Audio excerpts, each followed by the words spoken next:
ಬೆಳಗ್ಗೆ ಅಲಾರಂ ಹೊಡೆದುಕೊಳ್ಳುತ್ತೆ. ನಮ್ಮಷ್ಟಕ್ಕೆ ನಾವೇ ಯಾಕೆ ಇಷ್ಟು ಬೇಗ ಅಲಾರಂ ಸೆಟ್ ಮಾಡಿಬಿಟ್ವಿ ಅಂತ ಬೈಕೊಂಡೇ ಹೇಳ್ತೀವಿ ಅಲ್ವಾ?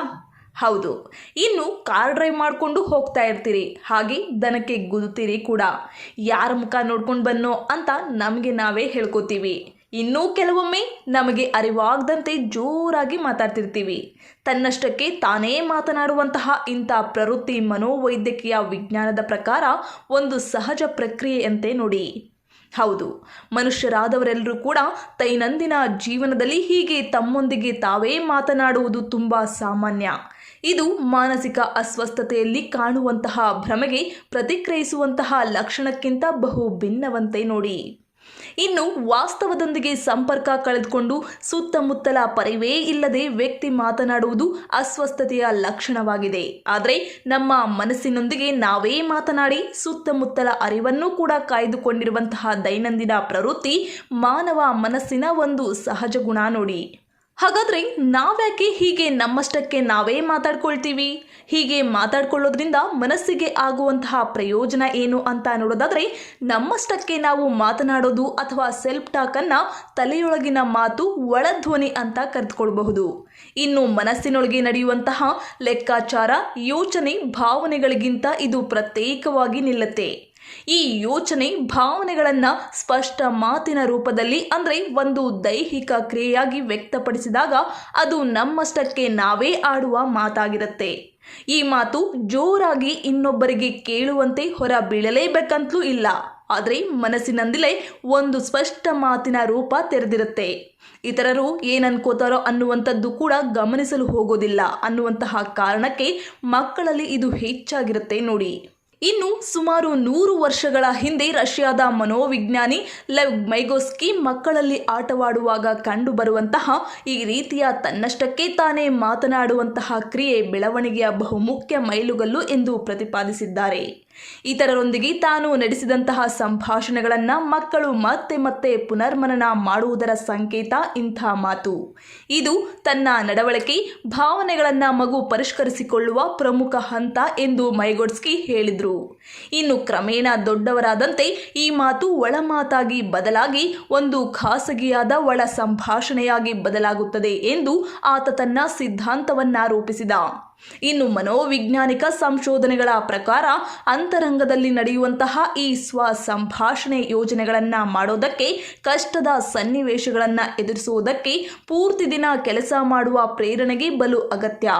ಹಾಗೆ ದೈಹಿಕ, ಮಾನಸಿಕ ಆರೋಗ್ಯದ ಮೇಲೂ ಕೂಡ ಅದು ಪರಿಣಾಮ ಬೀರಬಲ್ಲದು. ಇನ್ನು ಅಧ್ಯಯನಗಳಲ್ಲಿ ಕುತೂಹಲಕಾರಿ ಅಂಶವೊಂದು ಕಂಡು ಬಂದಿದೆ ನೋಡಿ. ಅದೇನೆಂದರೆ, ಯಾವ ಅಭ್ಯರ್ಥಿಗಳು ಕೊಟ್ಟಿರುವಂತಹ ಸೂಚನೆಗಳನ್ನು ಜೋರಾಗಿ ಓದಿಕೊಂಡು ನಂತರ ಪ್ರಶ್ನಾವಳಿ ಅಥವಾ ಪ್ರಯೋಗವನ್ನು ಉತ್ತರಿಸುತ್ತಾರೋ ಅವರು ಮನಸ್ಸಿನಲ್ಲಿಯೇ ಓದಿಕೊಂಡು ಉತ್ತರಿಸಿದವರಿಗಿಂತ ಉತ್ತಮವಾಗಿ ಫಲಿತಾಂಶ ಪಡೆದಿರುತ್ತಾರೆ. ಇನ್ನು ಮತ್ತೊಂದು ಅಧ್ಯಯನದಲ್ಲಿ ಭಾಗವಹಿಸಿದ ವಿದ್ಯಾರ್ಥಿಗಳು ಕೆಲವು ವಸ್ತುಗಳನ್ನು ನೋಡಿ ಹುಡುಕಬೇಕಿರುತ್ತೆ. ಯಾರು ತಮ್ಮಷ್ಟಕ್ಕೆ ತಾವೇ ಮಾತನಾಡಿಕೊಂಡು ಹುಡುಕಲು ಯತ್ನಿಸುತ್ತಾರೋ ಅವರ ಸಫಲತೆ ಹೆಚ್ಚಾಗುತ್ತೆ. ಹೌದು, ಮಕ್ಕಳಲ್ಲಿ ಸುಮಾರು 1.5-2 ವರ್ಷ ವಯಸ್ಸಿನ ವೇಳೆಗೆ ಆರಂಭವಾಗುವಂತಹ ಈ ಸ್ವಮಾತು ಹೊಸ ಚಲನ ಕೌಶಲಗಳನ್ನು ಕಲಿಯುವುದರೊಂದಿಗೆ ಜೊತೆಯಾಗುವುದು ಕುತೂಹಲಕಾರಿ ಸಂಗತಿ. ಹಾಗೆಯೇ ವಸ್ತುಗಳನ್ನು ಎತ್ತುವುದು, ಇಡುವುದು, ಕಟ್ಟಿಕೊಳ್ಳುವುದು ಇತ್ಯಾದಿಗಳಿಗೆ ಇದು ವಿಸ್ತರಿಸುತ್ತದೆ. ಇನ್ನು ಪರೀಕ್ಷೆ, ಪ್ರದರ್ಶನ, ಸ್ಪರ್ಧೆ, ಕ್ರೀಡಾ ಸ್ಪರ್ಧೆಗಳನ್ನು ಎದುರಿಸುವಾಗ ಇಂಥ ಸ್ವಮಾತು ಹುರಿದುಂಬಿಸುವಂತಹ ಸ್ಥಿರತೆ ಕಾಯ್ದುಕೊಳ್ಳುವ ನಾವೇನೂ ದಿನನಿತ್ಯ ಸ್ಪರ್ಧೆ ಅಥವಾ ಪರೀಕ್ಷೆಗಳಿಗೆ ಹೋಗುವುದಿಲ್ಲವಷ್ಟೇ. ಹಾಗಿದ್ದ ಮೇಲೆ ಈ ವಯಸ್ಸಿನ ಕೌಶಲ ನಾವೇಕೆ ಉಪಯೋಗಿಸಬೇಕು ಎಂಬ ಪ್ರಶ್ನೆ ಕೂಡ ಸಹಜ. ಹಾಗಾಗಿ ಮನೋವೈದ್ಯಕೀಯ ಅಧ್ಯಯನಗಳ ಪ್ರಕಾರ ನಮಗೆ ನಾವೇ ಮತ್ತೊಬ್ಬ ವ್ಯಕ್ತಿಯಂತೆ ಸಲಹೆ, ಸೂಚನೆ, ನಿರ್ದೇಶನ ಕೊಟ್ಟುಕೊಳ್ಳುವುದು ಮಾನಸಿಕ ಆರೋಗ್ಯ ಕಾಪಾಡಿಕೊಳ್ಳುವಂತಹ ಅತ್ಯುತ್ತಮ ತಂತ್ರ ನೋಡಿ. ಹೌದು, ಮನಸ್ಸಿಗೆ ಹೆದರಿಕೆಯುಂಟಾದಾಗ, ಆಘಾತವಾದಾಗ, ದುಃಖವಾದಾಗ, ಆತಂಕವಾದಾಗ ಈ ರೀತಿಯ ಮಾತು ಅವುಗಳಿಂದ ಹೊರಬರಲು ಸಹಾಯವಾಗಬಹುದು. ಹೀಗೆ ಮಾತನಾಡಿಕೊಳ್ಳುವಾಗ ನಮ್ಮನ್ನೇ ನಾವೇ ಮತ್ತೊಬ್ಬ ವ್ಯಕ್ತಿಯಂತೆ ಭಾವಿಸಿ ಸಂಬೋಧಿಸುವುದು ಕೂಡ ಉಪಯುಕ್ತವೇ. ಅಧ್ಯಯನ ಒಂದರಲ್ಲಿ ವ್ಯಕ್ತಿಗಳ ಮೆದುಳಿನ ಗ್ರಾಫ್ ಇಇಜಿ ದಾಖಲಿಸುತ್ತಾ ಕೆಲವು ಆತಂಕಕಾರಿಯಾದ ಚಿತ್ರಗಳನ್ನು ತೋರಿಸಲಾಯಿತು. ಯಾವ ವ್ಯಕ್ತಿಗಳು ಇದು ಗೀತಗಳಿಗೆ ಆತಂಕ ತರುತ್ತದೆ ಎಂದು ತಮ್ಮನ್ನ ಮತ್ತೊಬ್ಬ ವ್ಯಕ್ತಿಯಂತೆ ಸಂಬೋಧಿಸಿಕೊಂಡ್ರೋ ಅವರ ಮೆದುಳು ಕಡಿಮೆ ಆತಂಕದ ಪ್ರತಿಕ್ರಿಯೆಯನ್ನ ದಾಖಲಿಸಿತ್ತು.